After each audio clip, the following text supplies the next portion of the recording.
नमस्कार, markets today में आपका स्वागत है। मैं हूं शैल भटनागर, आपके साथ जुड़ रहा हूं नोएडा स्टूडियो से। आइए जरा दोनों मेन इंडिसेस पर आज नजर डालते हैं। आपके सामने निफ्टी आज 10 अंक नीचे बंद हुआ, ऑलमोस्ट फ्लैट 9029 के आसपास। ये ऑलमोस्ट दिन का लोएस्ट लेवल था और लगभग दिन के उच्चतम लेवल 9160 से आपने शुरुआती सत्र में मुनाफा वसूली देखी और बाजार फिर लाल निशान में आपको बंद होते हुए दिखा। साथ ही साथ बैंक निफ्टी पर कुछ आपको हरा निशान बचता हुआ दिखा। 1% ऊपर निफ्टी बैंक आपके सामने बंद होगा, 161 अंक ऊपर 17,440 के आसपास। तो ये तो दो मेन इंडिसेस का हाल था। आइए जरा ट्रेडिंग रेंज पर नजर डालते हैं। आज का दिन वॉलेटाइल था।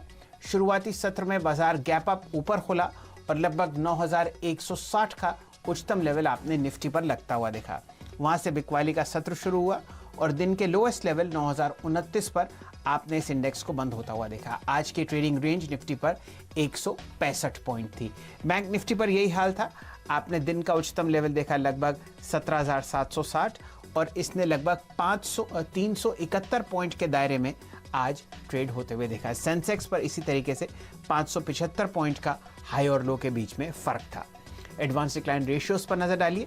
हालांकि बाजार आपको हल्का सा लाल निशान में बंद होता हुआ दिख रहा है, लेकिन बुल्स का कंट्रोल वाइडर मार्केट पर बहुत अच्छी तरीके से था।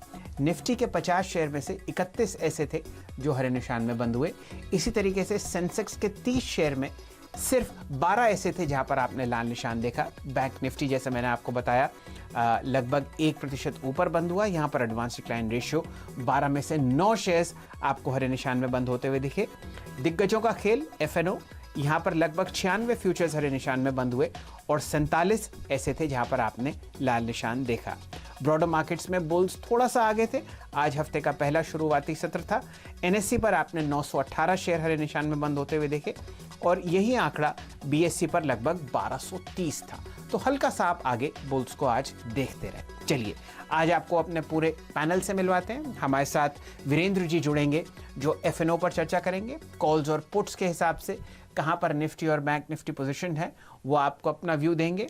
साथ ही साथ हमारे साथ दीपाली जुड़ेंगी। आज सीमेंट शेयर्स में आपने बहुत शानदार तेजी देखी, वो आपको बताएंगे कौन कौन से ऐसे स्टॉक्स थे जहां पर आपने 10 से 20% के सर्किट लेके और कल का आप क्या उम्मीद कर सकते हैं।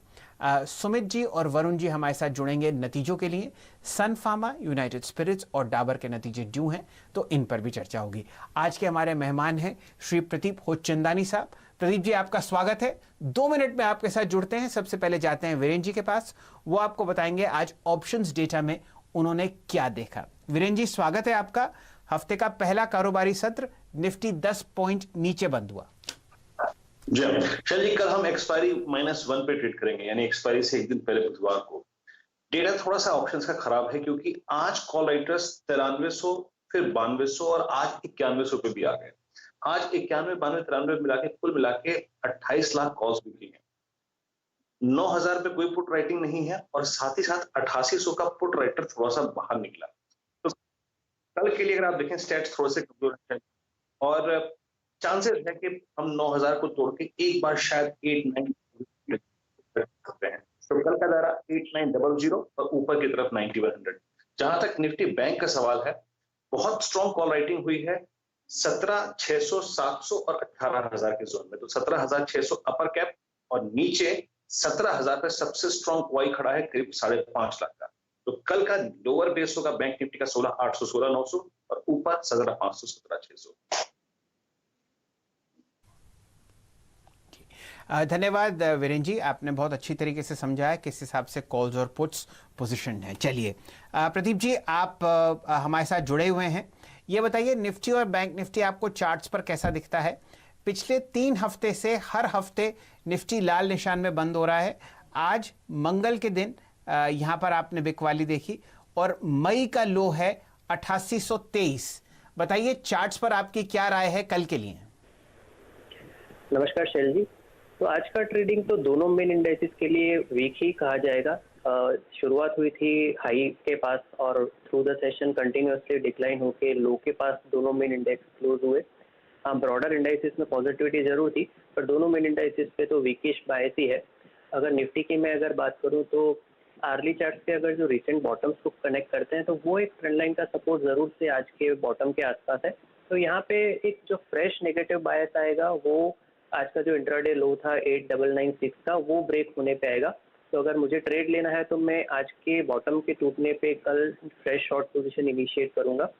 स्टॉप लॉस रहेगा 9080 का और 8860 का फर्स्ट टारगेट रहेगा और फिर 8806 जो रिसेंट बॉटम्स हमने बनाए थे वो नेक्स्ट टारगेट रहेगा।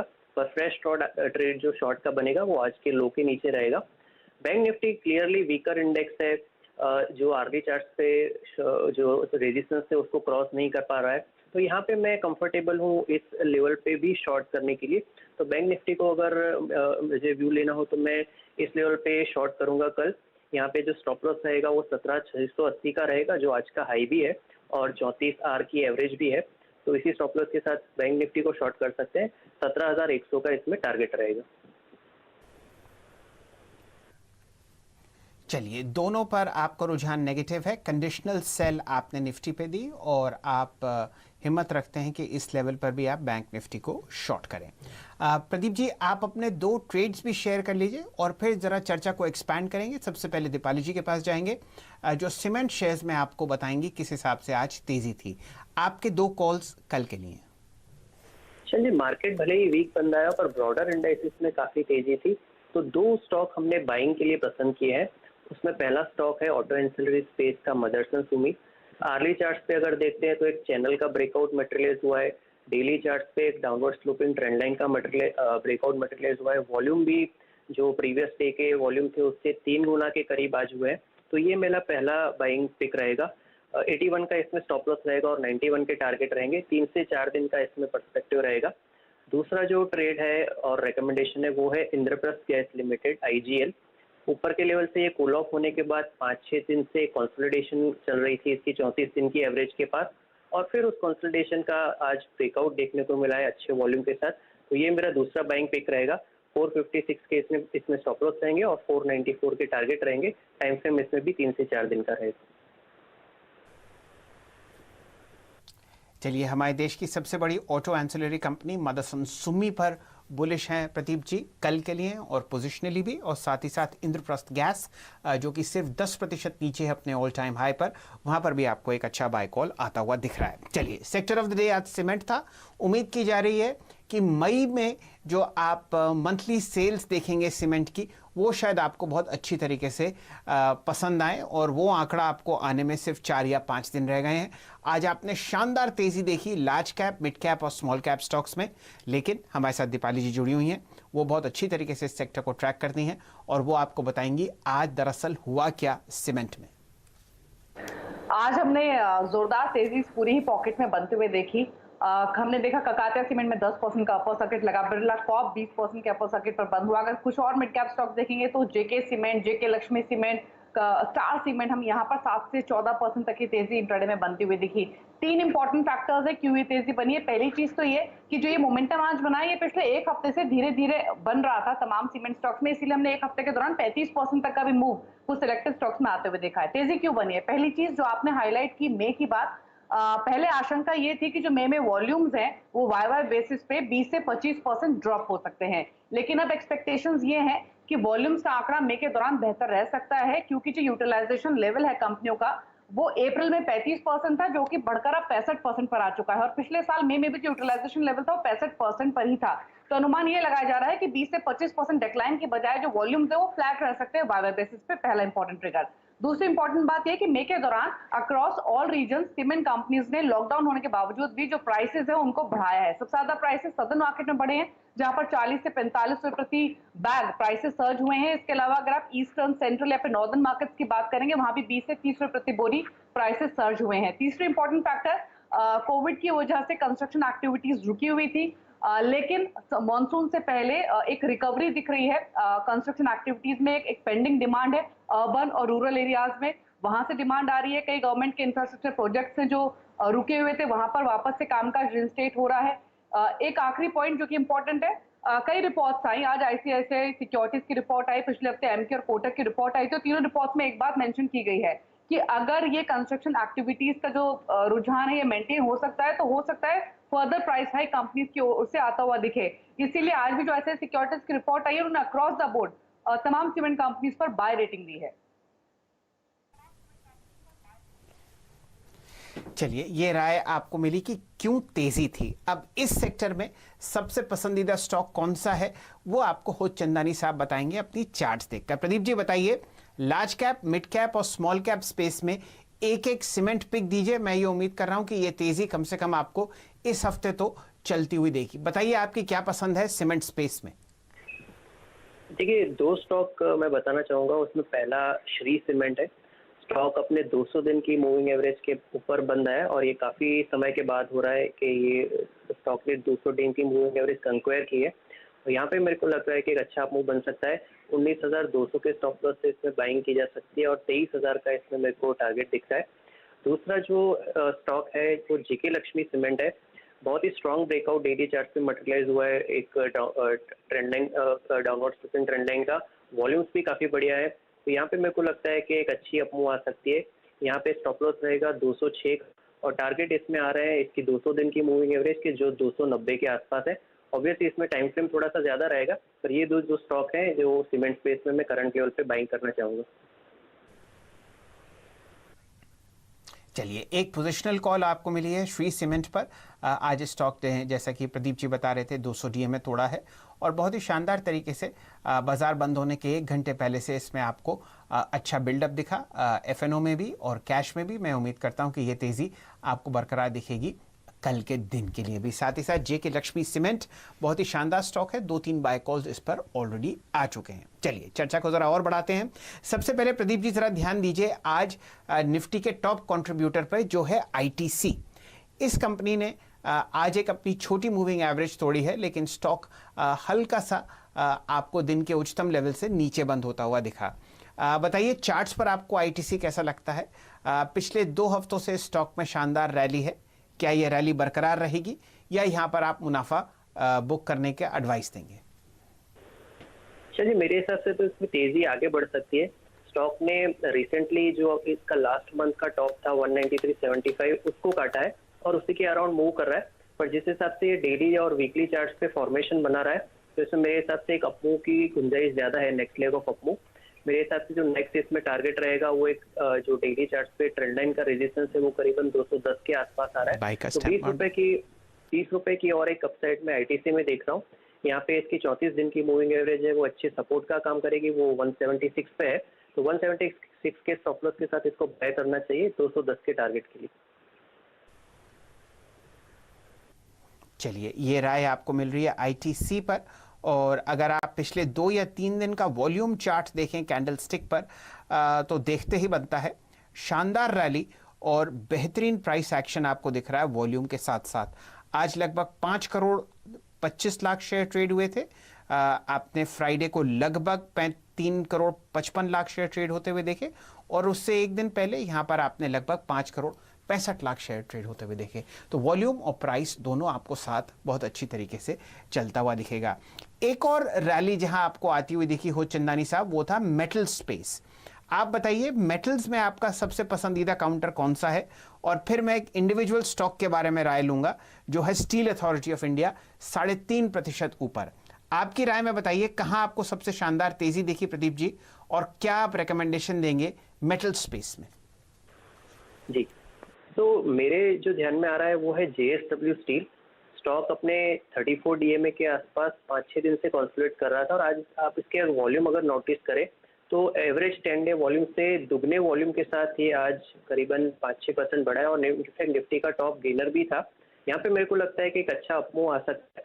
स्टॉक रिसेंटली जो उसने 189 के टॉप बनाए थे वो रिटेस्ट कर सकता है, उसी टारगेट के साथ मैं प्ले करना चाहूंगा और 169.75 170 के आसपास इसका इमीडिएट सपोर्ट है आधी चार्ट पे, उसी का स्टॉप लॉस रख के इस पे मैं बाय करना चाहूंगा। चलिए, नतीजों के बाद जेएसडब्ल्यू स्टील आज बहुत शानदार तरीके से रैली किया। साथ ही साथ अपनी राय दीजिए स्टील अथॉरिटी ऑफ इंडिया पर। मात्र 28 रुपये 25 पैसे के आसपास ये स्टॉक चल रहा है और यहाँ पर आप देख रहे हैं कि एवरेज वॉल्यूम आज के सत्र में थी लगभग 2 करोड़ 70 लाख शेयर। कोई राय, कोई जंप या कोई आप मूवमेंट देखते हो सेल में? जी, इसमें ब्रेकआउट इमिनेंट है। Stock similar kind of consolidation के बाद 34 DMA के आसपास कंसोलिडेशन के बाद आज अच्छे वॉल्यूम के साथ ऊपर बंद हुआ है। मेरे हिसाब से ऊपर जो इसका इंट्राडे हाई है आज का 28.60 रुपये, उसके ऊपर ये अगर सस्टेन करता है तो फिर मेरे हिसाब से एक ब्रेकआउट ये कंफर्म करेगा और उस केस में पहला टारगेट रहेगा 30.20 रुपये का और उसके बाद 32.25 जो इसका टॉप बना था अप्रैल में, वो नेक्स्ट टारगेट रहेगा। तो इसको बाय करना चाहिए, कंडीशनल बाय रहेगा। 28.60 के ऊपर सस्टेन करता है तो फिर इसको 27.60 के स्टॉप लॉस से लेना चाहिए। यूएसएल। चलिए, ये राय आपको मेरी मेटल स्टॉक्स पर, लेकिन अर्निंग्स का सीजन चल रहा है। सुमित जी हमारे साथ जुड़े हुए हैं, बेहतरीन रिसर्च करते हैं और उन्होंने यूनाइटेड स्पिरिट्स के आंकड़े जमा किए हैं जो कि बाजार की उम्मीदें हैं। ये स्टॉक पिछले हफ्ते बहुत शानदार रैली में था और आज इसमें हल्का सा आपको लाल निशान देखा, नतीजों से पहले अक्सर ऐसा होता है। बताइए सुमित जी, बाजार की क्या उम्मीदें हैं यूनाइटेड स्पिरिट्स से? देखिए, मेरे पास दो नंबर्स हैं। पहला नंबर है यूनाइटेड स्पिरिट्स का और दूसरा नंबर है डाबर का।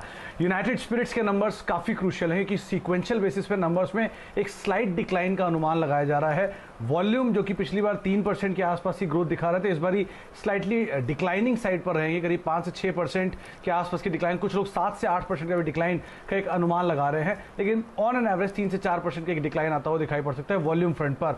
Overall flat to positive side पर कंपनी के रेवेन्यूज आते हुए दिखाई पड़ेंगे। ऑपरेटिंग मुनाफा यानी ईबीटा भी 3 से 4% बढ़ेगा और मुनाफे में भी करीब 4 से 5% के आसपास की बढ़त रहेगी वाई बेसिस पर।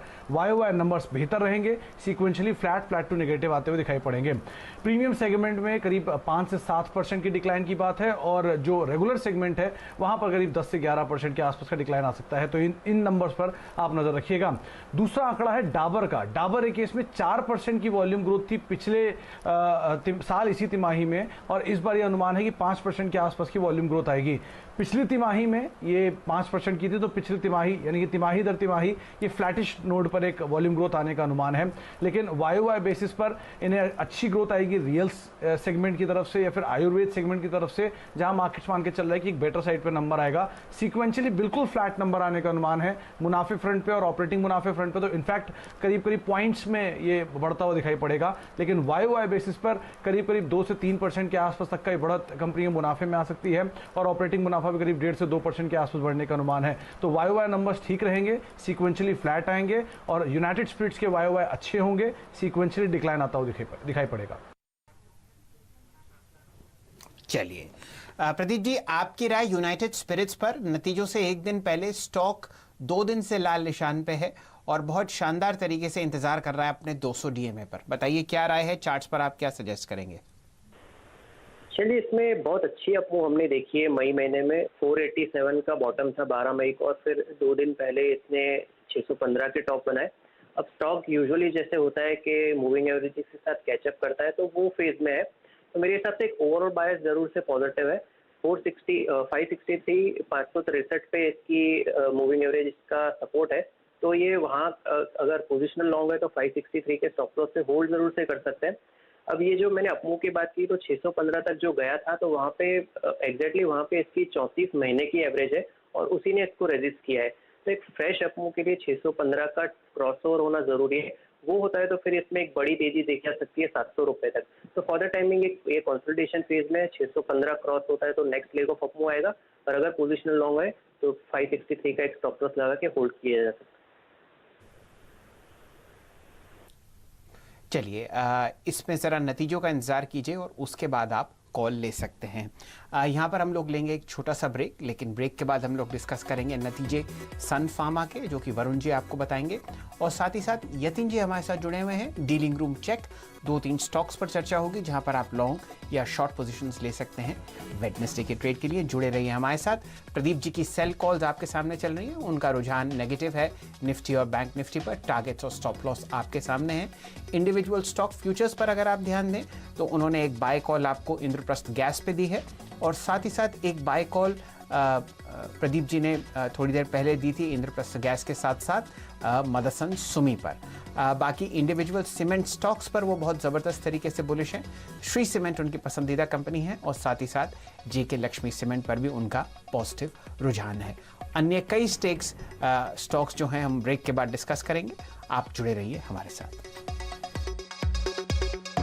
नमस्कार, मार्केट्स टुडे में आपका दोबारा स्वागत है। चर्चा हो रही है उन स्टॉक्स की जहां पर आप लॉन्ग या शॉर्ट पोजीशंस ले सकते हैं वेडनेसडे के ट्रेड के लिए। यतिन जी हमारे साथ जुड़े हुए हैं, वो आपको सजेस्ट करेंगे 2 या 3 शेयर्स जहां पर इक्विटी स्ट्रैटेजिस्ट, ब्रोकरेजेस और HNIs पोजीशंस ले रहे हैं कल के लिए। बताइए यतिन जी। नमस्कार शैलेंद्र जी। और 3 स्टॉक्स जो डीलिंग रूम्स के बाय रेडार पे हैं, उनमें से सबसे पहला है जी लिमिटेड। आज हमने काफी अच्छा प्राइस एंड वॉल्यूम एक्शन देखा स्टॉक में, और स्टॉक ने अपने सबसे उच्चतम स्तर पे क्लोज दिया है, उसके आसपास जो क्लोजिंग आई है। और आज हमने देखा है कि स्टॉक अपने 20 दिन के मूविंग एवरेज के ऊपर काफी दिनों से सस्टेन कर रहा है, तो यहाँ डीलर्स ने BTST की राय दी थी। इसके अलावा ग्रासिम की अगर आप बात करें तो यहाँ आपने ऑलरेडी डिस्कस किया कि सीमेंट शेयरों में काफी एक्शन था, और ये अल्ट्राटेक सीमेंट की होल्डिंग कंपनी है। इसके अलावा जो VSF फाइबर है उसके प्राइसेस स्टेबल हुए हैं, और घरेलू म्यूचुअल फंड्स जो हैं DIIs, उन्होंने आज इसमें जम के खरीदारी की है। स्टॉक के अगर आप आज के वॉल्यूम्स देखें ग्रासिम के, तो 50% ज्यादा थे उसके 1 महीने के एवरेज से, और ग्रासिम काफी दिनों से कंसोलिडेट होके अपने 20 और 50 दिन के मूविंग एवरेज के ऊपर ट्रेड कर रहा है। तो यहाँ डीलिंग रूम्स की पोजिशनल खरीदारी की राय आ रही है, तो ध्यान दीजिएगा ग्रासिम में। और मिड कैप शेयरों में इप्का लेबोरेटरीज में काफी बाइंग इंटरेस्ट दिख रहा है HNI डेस्क से। अगर आप कंपनी की बात करें तो फार्मास्यूटिकल स्पेस में काफी अच्छी लीडरशिप पोजीशन है उनकी डोमेस्टिक मार्केट्स में, और आगे चलते हुए डोमेस्टिक पोर्टफोलियो में काफी अच्छी ग्रोथ की उम्मीद है। इसके अलावा अगर आप बात करें कंपनी के रिटर्न रेशियोज की, तो 20 से 22% की return on capital employed expected है FY21 में, जो कि काफी हेल्दी है। तो काफी अच्छा इंटरेस्ट हमको देखने मिल रहा है इप्का लेबोरेटरीज पे। तो शॉर्ट टर्म मुनाफे के लिए यहाँ निवेश करने की राय आ रही है डीलिंग रूम्स की। चलिए यतिन जी, आपका बहुत बहुत शुक्रिया। हमारे साथ प्रदीप हुचंदानी साहब जुड़े हुए हैं। सबसे पहले आपकी राय लेंगे प्रदीप जी इप्का पर, क्योंकि फार्मा सेक्टर बहुत अच्छी तरीके से अप ट्रेंड में है। 1626 मेरे सामने क्लोज दिख रहा है, कैश का काउंटर है। आज 3,16,000 शेयर ट्रेड हुए हैं। बताइए चार्ट्स पर आप क्या राय देंगे। शैल जी, 8 अप्रैल को इसने 1825 का टॉप बनाया था, और करीबन पौने 2 महीने का एक कंसोलिडेशन का फेज इसमें चला है। मूविंग एवरेजेस के साथ इस दौर में इसने कैचअप किया। पिछले दिनों में 34 DMA के आसपास ये टेस्ट करके उसके आसपास कंसोलिडेट कर रहा है। मेरे हिसाब से ये अपमूव रिज्यूम करने के लिए बिल्कुल तैयार है। 34 DMA जिसकी मैंने बात की, ये करीबन 1724 के स्टॉक में करीबन 1560 के आसपास है, तो 1560 के स्टॉप लॉस से इसमें फ्रेश बाइंग की जा सकती है। इमीडिएट टारगेट जो इसमें रहेगा वो 1690 का रहेगा, और उसके बाद ये अपना जो रिकॉर्ड हाई है 1825 वो भी छू सकता है। तो एक पॉजिटिव बायस है, और 1560 के इसके स्टॉप लॉस के साथ इसमें बाइंग की जा सकती है। चलिए इप्का पर एक लॉन्ग कॉल आपको मिलती हुई प्रदीप जी से। जाते जाते उनके ट्रेड्स पर नजर रख लेंगे। उनका रुझान बेरिश साइड पर है, निफ्टी और बैंक निफ्टी पर सेल के उन्होंने राय दिए हैं कल के सत्र के लिए। टारगेट्स और स्टॉप लॉसेस आपके सामने अभी स्क्रीन पर आएंगे ग्राफिक फॉर्मेट में। उम्मीद की जा रही है कि यहाँ पर आपको एक लाल निशान 8860 तक निफ्टी पर और 17,100 पर बैंक निफ्टी पर आता हुआ दिखेगा। 2 लॉन्ग कॉल्स प्रदीप जी ने दी है, मदरसन सुमी और इंद्रप्रस्थ गैस। साथ ही साथ सीमेंट स्पेस पर उनका खासा पॉजिटिव रुझान है।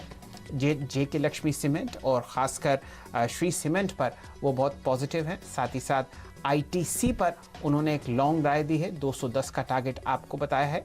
अन्य कई ऐसे स्टॉक्स हैं जहां पर प्रदीप जी ने अपना राय व्यक्त करी, खासकर इप्का जहां पर उनकी एक बाय कॉल थी। इंडिविजुअल स्टॉक्स में अभी आपके सामने जो स्क्रीन आएगी वहां पर उन्होंने JSW स्टील, सेल और इप्का लैब्स पर भी बाय कॉल दी है। समय हो गया मार्केट्स टुडे को यहीं समेटने का, लेकिन आप CNBC आवाज़ पर जुड़े रहिए। एक से एक बेहतरीन खबरें, स्टॉक ट्रेडिंग आइडियाज़ और पोर्टफोलियो पिक्स आपको मिलते हैं सिर्फ और सिर्फ CNBC आवाज़ पर। हमारे साथ जुड़े रहने के लिए आपका बहुत बहुत धन्यवाद।